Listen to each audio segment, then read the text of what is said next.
All right. Glad to have on Santa Clara head coach Herb Sendek. Coach, you're starting this new season. You've had a lot of success the last few years, 20 wins year in, year out.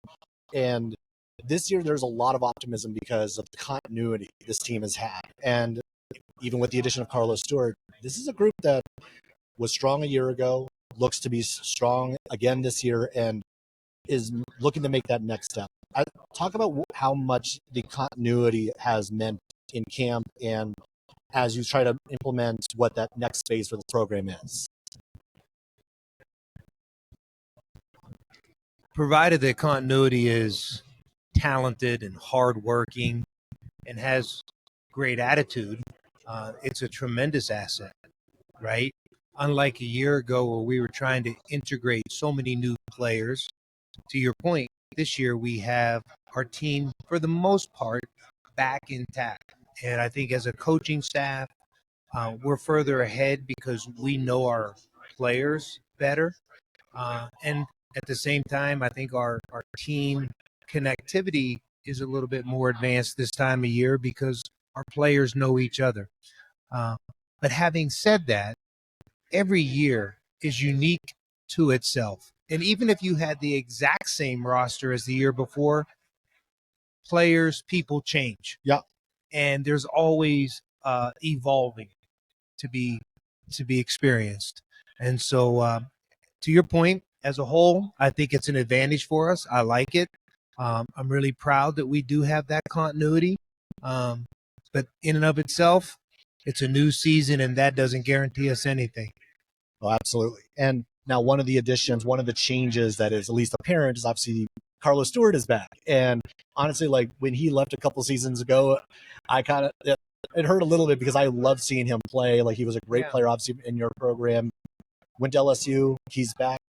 Talk about like how that process went of him returning, but then also what he has meant in the system and how he's been able to integrate back into it.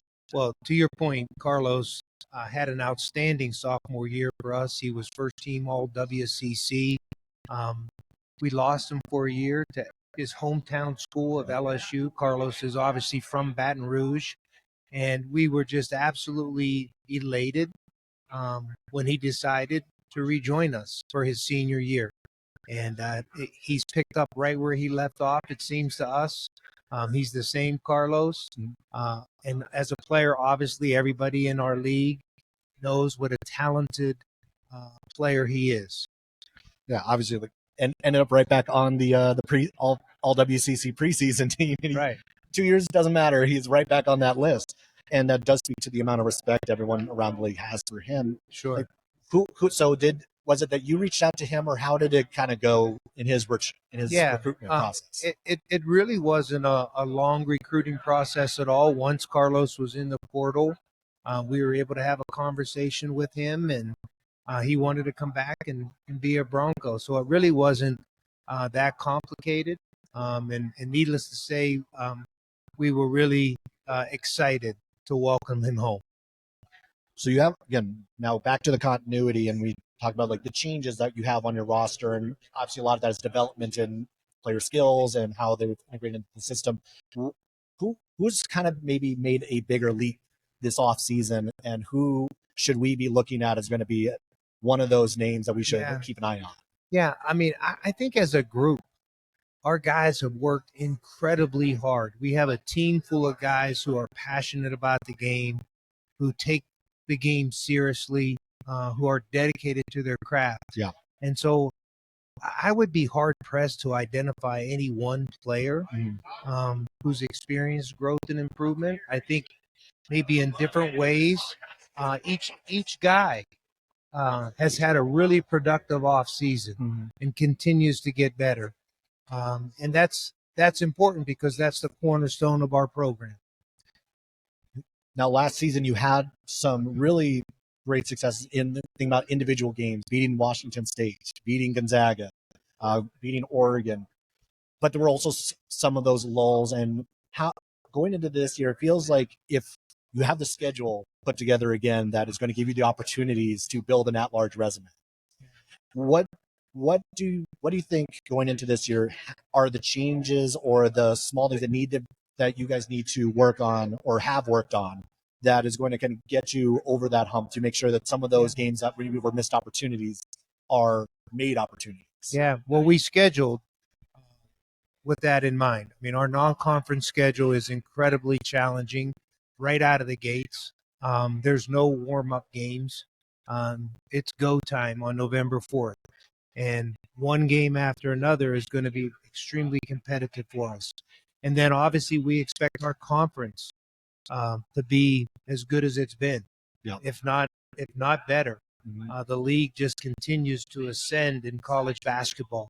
So we're going to have a chance with our schedule to have opportunities if we're able to win enough games to put ourselves in that conversation, and that's our mindset.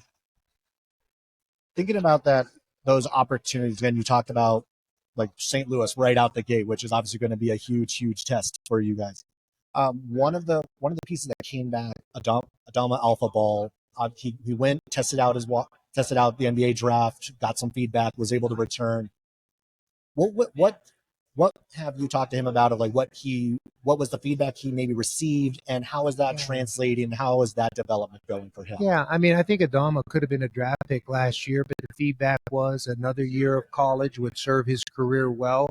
To his credit, he listened with an open mind and decided to come back to continue to improve his craft. And I think, maybe the single most consistent feedback was just for him to continue to transform his body. Mm-hmm. He did not get to spend the previous summer with us because he was playing for the national team. So he really needed an off season to continue to shape and build his body, which he's really worked hard to do this off season.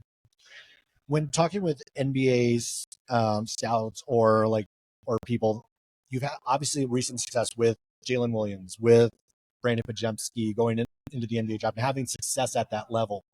How with someone like an Adama Ball or even like others on the roster, what sort of confidence does there seem to be from NBA voices about the development that you guys have through your program? Well, I think it certainly has been a really good thing for our program to have guys like Jalen and Brandon and others come through and have the kind of success that they continue to enjoy.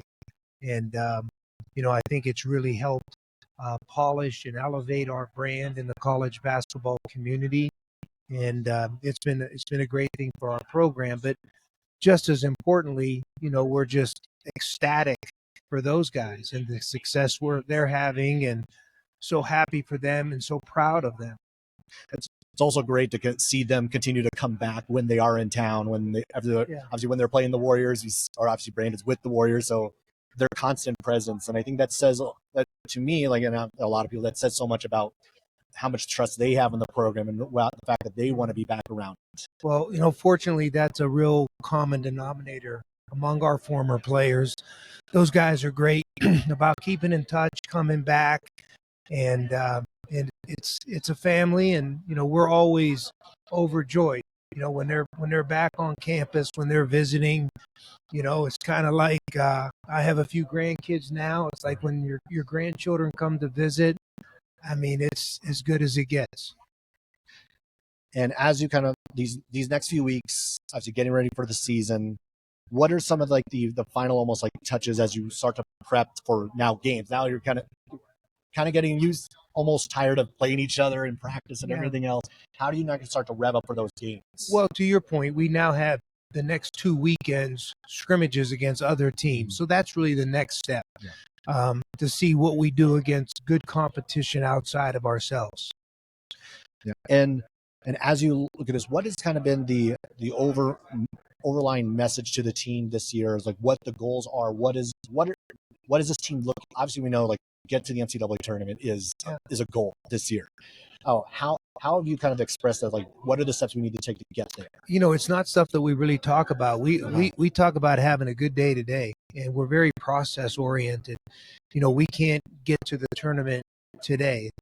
The invitations don't even go out until March. Right. So we don't spend a lot of energy talking about that. What we do is we focus on the task at hand.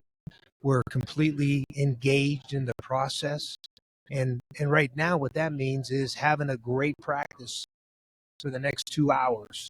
And that's kind of our mindset. But we don't spend a lot of time, in dialogue about the future. But we do try to be totally present with everything we're doing. All right. Well, thanks a lot, Coach, for taking some time. Good luck this season, and I'm excited to see you guys play. Thank you. Appreciate being together with you.